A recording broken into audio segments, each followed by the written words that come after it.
Hey guys, so I wanted to give you a quick tip on how to make the round pedestals out of sonotubes. This is a sonotube that I purchased from a local lumber yard out here. I can't remember what the price is, but it's usually price per foot there. When you go to the like Home Depot and Lowe's, you're going to pay more because they're selling it to you per piece. So what I did was I had them cut it because I didn't want to fool around with the table saw, but if you're really good at the table saw, you can get it even longer and just cut it yourself or whatever. So this one in particular, let me get my tape measure, is about 21 inches tall, which is pretty good. Most people don't really know what size they want, they just know they want a set.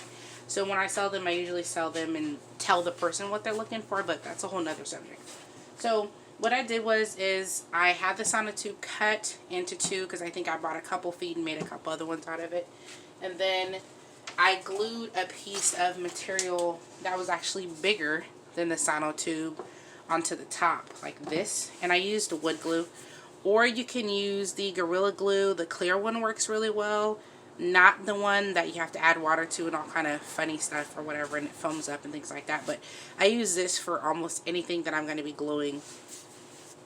And then once you do that, once you let it set, I let it set for about a day.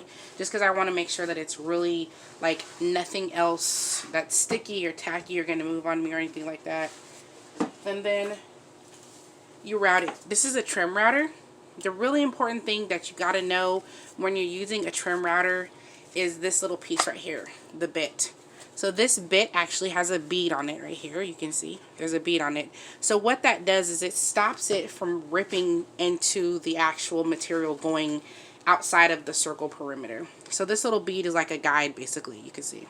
So if you look below right here, I actually have a square pedestal that I made that I already trim routed, and I do it the same way. Glue the top on and then trim it with the router. It comes out really smooth like this, and this is before it's even sanded. Let me zoom in a little bit.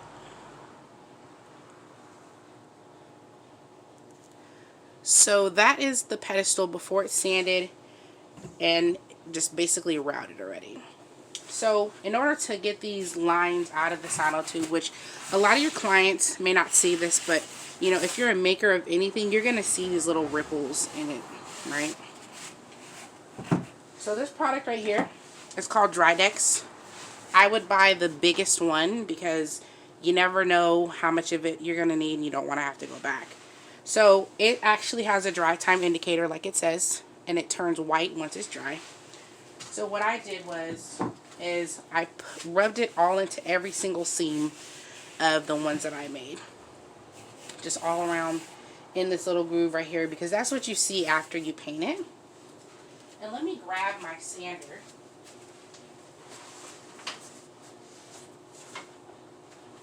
So once you know that it's dry completely, then you're going to need to sand it. And this is the kind of sander I have, a cat detailer, because I use it when I make signs and all kind of stuff like that.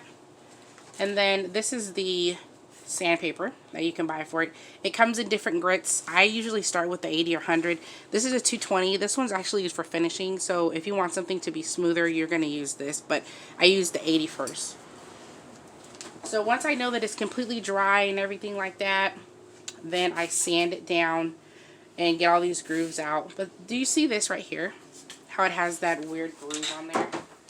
And that is from the router. See how it kind of ate it up? That's from the router. So in order to get that out, you're going to have to sand it. And you can fill the gaps with the Drydex. And you can also use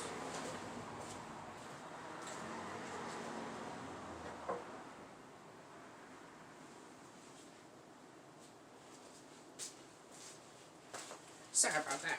But you can also use all-purpose caulking to fill in right here. So you're going to fill that all in, get it all sanded. Once you get this sanded and basically smooth to your liking, the kind of paint that I love to use is the Bear. This is a high gloss enamel. This is like 32 bucks. make sure they shake it for you, else it's going to look really weird when you open it. But it's the Ultra High Gloss Interior Enamel. And this is the best paint to use for anything. I paint pedestals with it. I used to paint the walls with it when I did the walls painting.